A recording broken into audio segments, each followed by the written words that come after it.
संस्थान का या इस पब्लिकेशन का मैगजीन ले लीजिएगा और पढ़ लीजिएगा।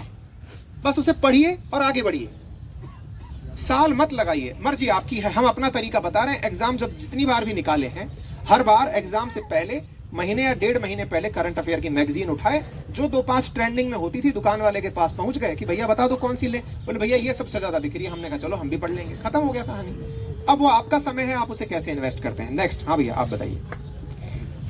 उस बच्ची को पूछना है, पहले आप पूछ लीजिए। हाँ राधे राधे भैया। सर प्रॉब्लम मेरी है, पर मुझे लगा सबको होगी ये प्रॉब्लम। हाँ बताइए ना। मेरा नाम विशाल चौहान है, मैं गोरखपुर का हूँ।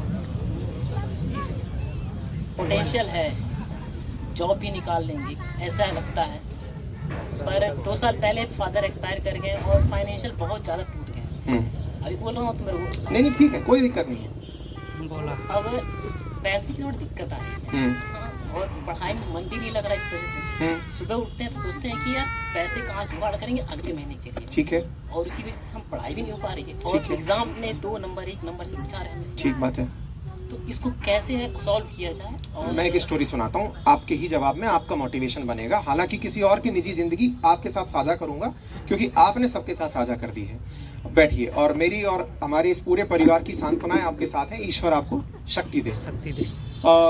जिस तरह से मैंने अभी महिमा मंडन पिताजी का किया, संभवतः उस समय ये अंदर ही अंदर टूट रहे होंगे, क्योंकि इन्होंने हाल ही में अपने पिताजी को खोया है।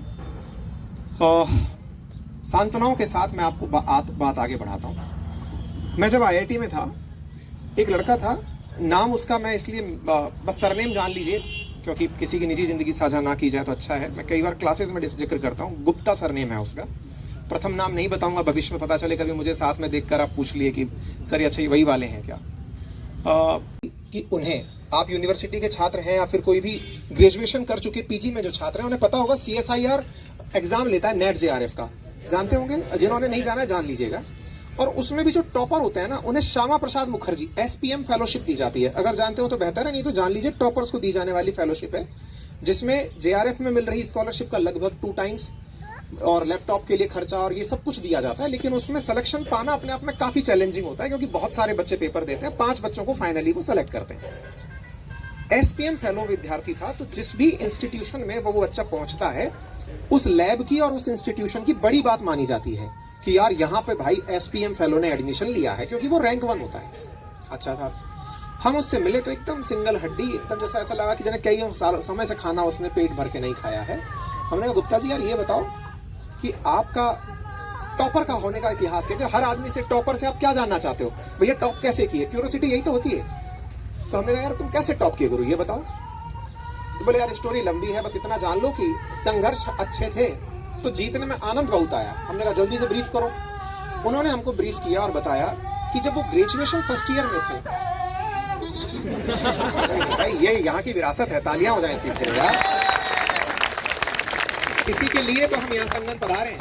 ये हमारा पताका झंडा निशान जहाँ यहाँ चढ़ता है तो उसका एक संस्कृति है। हाँ नहीं भाई, स्वागत में गाया जा रहा है। ये तो चीज है ना भाई, यही तो हमारे देश की विविधता है ना, संस्कृति यही है।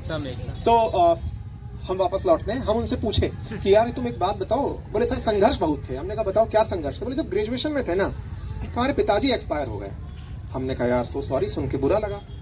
बोले यार बुरा ये नहीं था, इसके बाद था। हम 3 भाई थे। हमने कहा फिर? पिताजी हमारे किराने की दुकान चलाते थे। किराने की दुकान पे बैठ के जो थोड़ा बहुत कमाते थे, उससे हम सब भाई लोग पढ़ लिया करते थे। 3 भाई थे, हम मजले थे। बड़ा भाई भी हमारा घर का जिम्मेदार हुआ करता था। हमने कहा फिर?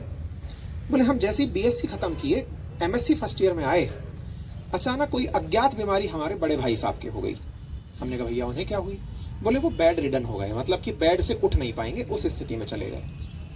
हमने कहा यार स्टोरी मतलब फिल्म बनाने जैसी होती जा रही है, क्या है मतलब आगे बताओ। बोले स्थिति ये हो गई कि हमें वो दुकान बेचनी पड़ी, क्योंकि भैया का इलाज कराना था। घर में पिताजी के बाद संरक्षक की भूमिका में वही थे। हमने कहा फिर? बोले फिर हमने और हमारे छोटे भाई ने काम संभाला। हमने कहा क्या काम संभाला? अखबार बेचने का। हमने कहा क्या किया करते? बोले सुबह 4 बजे जाते, मैं सुबह 4 बजे से लेकर 10 बजे तक अखबार इकट्ठा करता और बेच कर आता, देकर आता।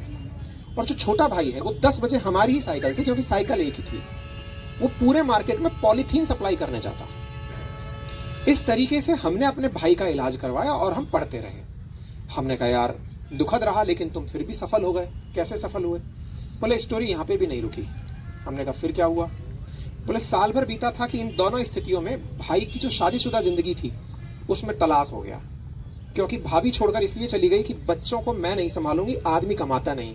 परिवारों के कलेश अपने अपने प्रकार के होते हैं। हमने कहा फिर? बोले फिर हमें केवल एक ही प्रेरणा बची थी, और बोले वो क्या थी?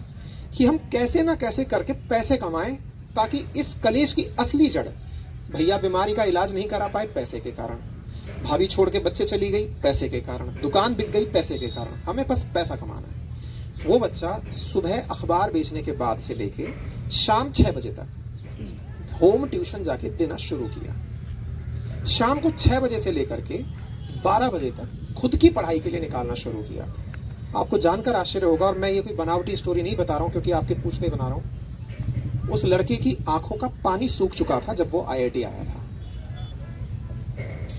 संघर्ष जब हमारे होते हैं तो हमसे भी ज्यादा जो संघर्षशील व्यक्ति होता है वो हमारी प्रेरणा बनता है। आपके संघर्ष से हमारी सहानुभूति है, लेकिन ये मानिएगा कि जिस दिन आप कहानी लिखेंगे ना, लोगों की प्रेरणा बन जाएंगे। समझ गए?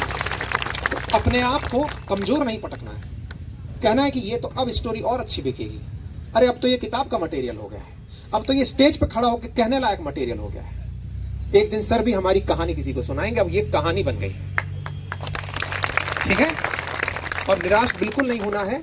अभी हम अपनी टीम से आपको बोल देंगे, आपका जो पढ़ाई का खर्चा है, किताबों का खर्चा है, वो हमारी टीम उठाएगी, आप फिक्र ना करिए।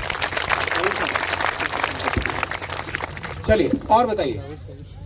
अब बच्ची का उसे वैसे ही चरण नहीं छुआते, आप पाप मत चढ़ाइए प्लीज।